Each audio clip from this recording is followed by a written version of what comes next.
Sote tunafahamu Biblia ni neno la Mungu. Lakini kwa nini Biblia zinatofautiana vitabu? Kuna Biblia yenye vitabu 66 na nyingine yenye vitabu 73. Wapendwa wafuatiliaji wa vipindi katika community ya wana wa Mungu, karibuni tunapowaletea kipindi cha Jikatholikishe kinachokujia kila Ijumaa kupitia wana wa Mungu community, ambapo tunajibu maswali juu ya imani yetu. Karibuni tujifunze pamoja.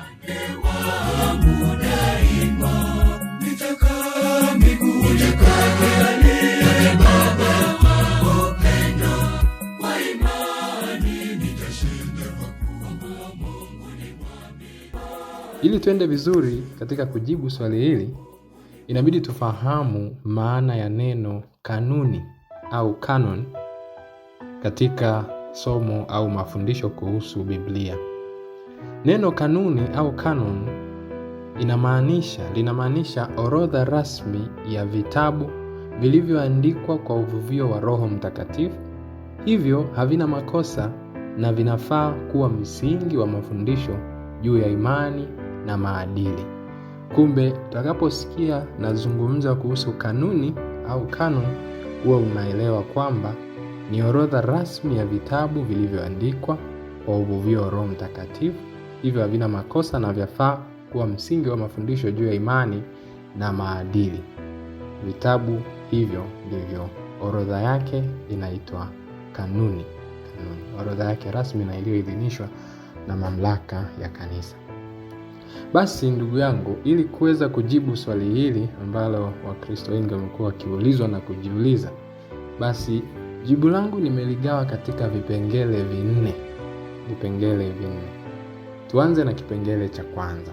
Kipengele cha kwanza kinaitwa kanuni ya Alexandrian Canon.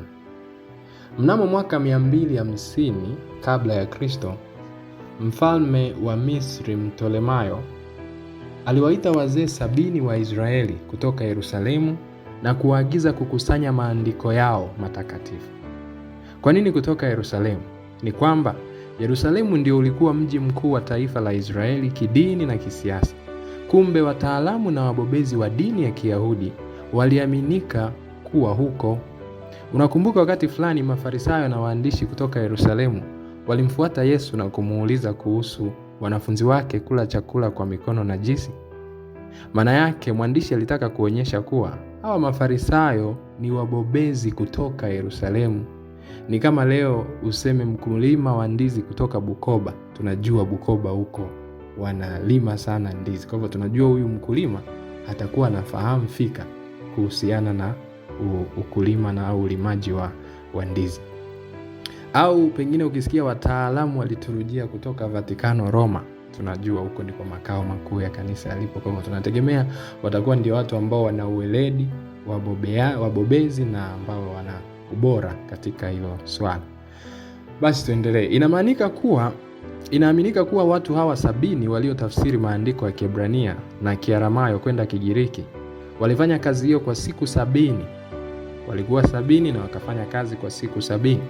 Na wakatoa toleo la kwanza la kibiblia lililoitwa Septuaginta, yani 70 kwa Kigiriki. Dola ya Misri ndio ilikuwa ikitawala wakati huo, miaka 200 kabla ya Kristo. Na Wayahudi hawakuruhusiwa kutumia lugha yao. Kumbe walitumia lugha hiyo ambayo iliwatawala, ya taifa lililowatawala. Toleo hili lilikuwa na vitabu 46 ambavyo leo tunaviita Agano la Kale, vikiwemo vitabu vya Deuterokanoni 7, kitabu cha Tobiti, Yudithi, kitabu cha kwanza cha Wamakabayo na cha pili, kitabu cha Baruku, kitabu cha Yoshua bin Sira na kitabu cha Hekima ya Sulemani.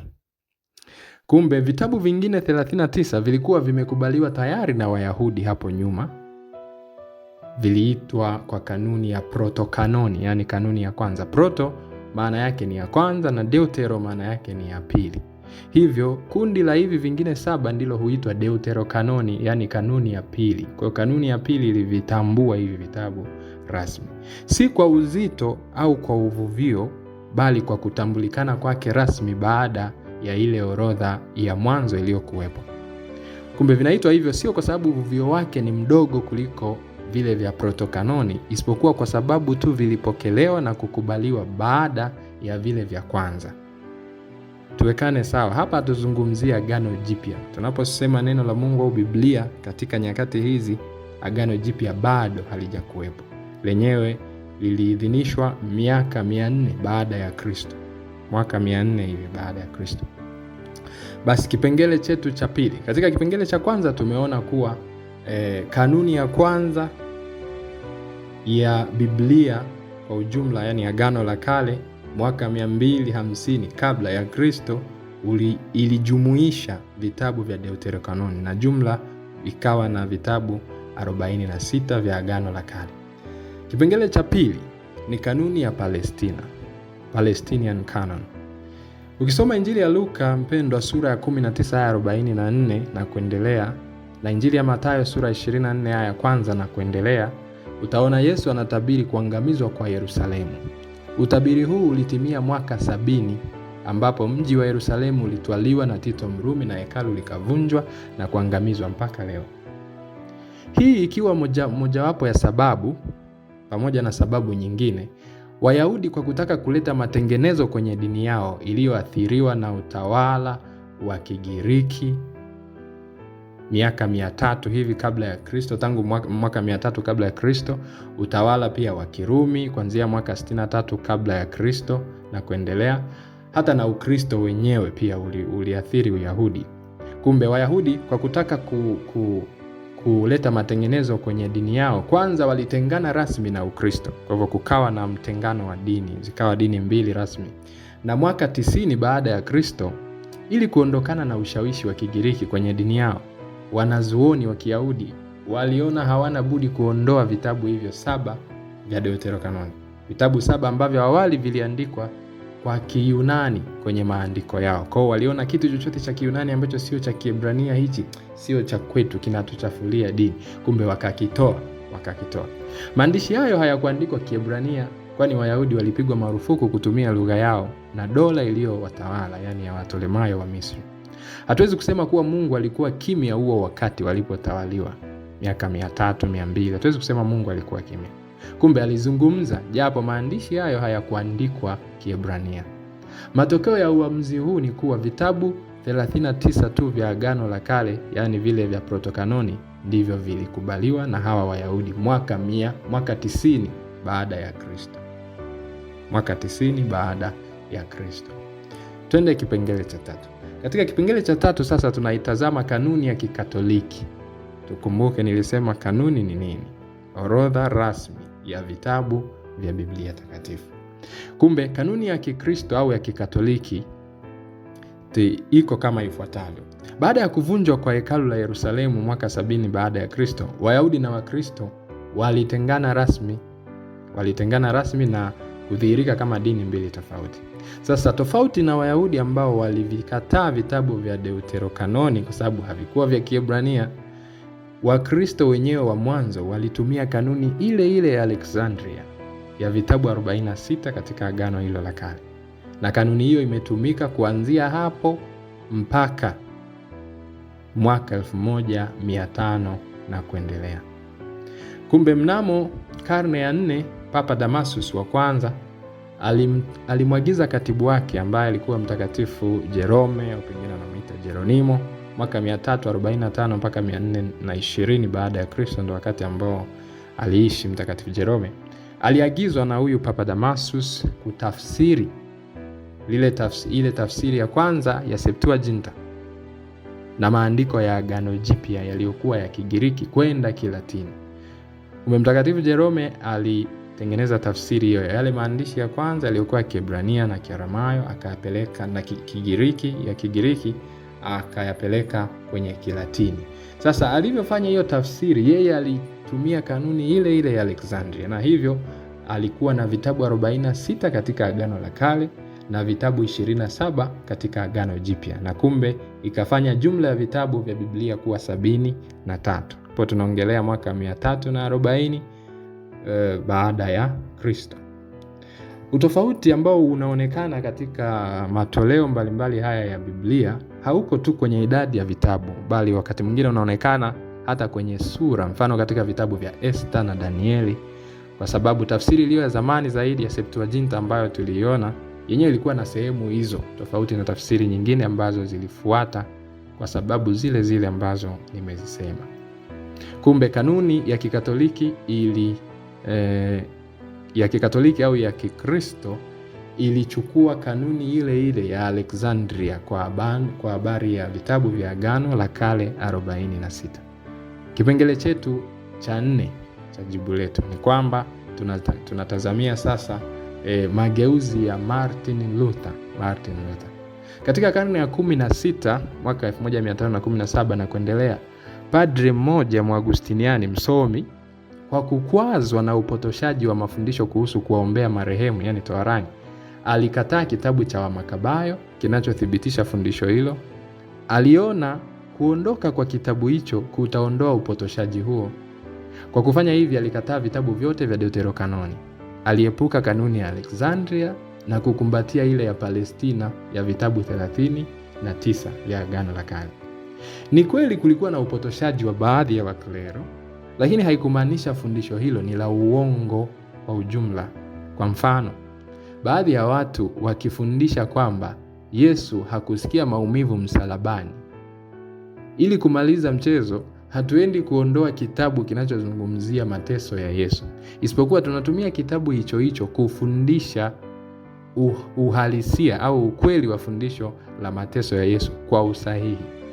Kumbe matunda ya uamuzi wa Martin Luther ni kuwa kuanzia karne ya 16 kumekuwa sasa na Biblia za aina mbili katika imani ya Kikristo, zile zenye vitabu 39 vya Agano la Kale na zenye vitabu 46 vya Agano la Kale. Katika Agano Jipya, Wakatoliki kwa Waprotestanti wote wana idadi sawa ya vitabu, yani 27. Martin Luther hakuishia hapo kwenye vitabu vya Deuterokanoni, lakini alitaka hata kukiondoa kitabu cha waraka wa Yakobo, kwa sababu hakikwenda sambamba na fundisho lake juu ya kufanywa wenye haki, yani justification. Yeye alisema tunakuwa wenye haki, tunafanywa wenye haki kwa neema pekee, kwa imani pekee. Lakini kanisa na maandiko yanaeleza ni imani, lakini lazima tushirikiane na hiyo imani au na neema. Lazima tufanye kitu, kwa sababu kila mtu analipwa kutokana na matendo anayotenda. Hivyo basi, kwa kuwafuata Wayahudi na ili kutupilia mbali kero yake juu ya kuombea marehemu na uwepo wa toharani, vitabu ambavyo kanuni ya Alexandria na ya Kikatoliki iliviita vya Deuterokanoni, Martin Luther aliviita vya apokrifa. Apokrifa maana yake ni kwamba visivyo rasmi, visivyo na uvuvio, visivyoaminika, visivyotambulika, na hivyo haviwezi kutumiwa kama msingi wa mafundisho ya imani. Kumbe hata baadaye vitabu hivi viliwekwa mwishoni mwa Biblia nyingi za Kiprotestanti. Baadhi zimeviweka mwishoni na kuviandika vya apokrifa. Kwa hivyo ni vitabu ambavyo pengine vinatumiwa kwamba unaweza ukasoma tu ukaelewa mambo fulani, lakini huwezi ukavitumia kama msingi wa kutengeneza mafundisho ya imani. Sasa hitimisho ni kuwa kwa mtaguso wa Trento ambao ulifuata baada ya hayo mageuzi ya Martin Luther karne ya 16, katika huo mtaguso kanisa Katoliki lilishikilia kanuni ya Alexandria iliyo ya zamani zaidi, na ambayo ilitumika wakati wa Yesu, wakati wa mitume na wakati wa kanisa la mwanzo mpaka leo. Kwa hivyo kanisa ilisema kanuni rasmi ni ile ile ya Alexandria, ikiongezwa na vitabu vya Agano Jipya 27. Kwa hivyo jumla kanuni iliyo sahihi ya Biblia kadiri ya mafundisho ya kanisa ni ile yenye vitabu 73. Basi sasa nafikiri utakuwa umeelewa. Ni matumaini yetu kwamba umejifunza kitu kutoka katika kipindi hiki chetu cha leo. Sasa unaweza ukatofautisha Biblia hizi mbili, ile yenye vitabu 66 na ile yenye vitabu 73. Aliyekuongozea kipindi hiki ni mimi Frateli Yohana Makoe Makonge, nikiwa pamoja na Frateli Daudi Wilanga ambaye ametujibia swali letu. Endelea kutufuatilia katika mitandao yetu ya kijamii, Instagram pamoja na YouTube, bila kusahau katika channel yetu au community yetu ya WhatsApp. Hadi Ijumaa ijayo, tumsifu Yesu Kristo.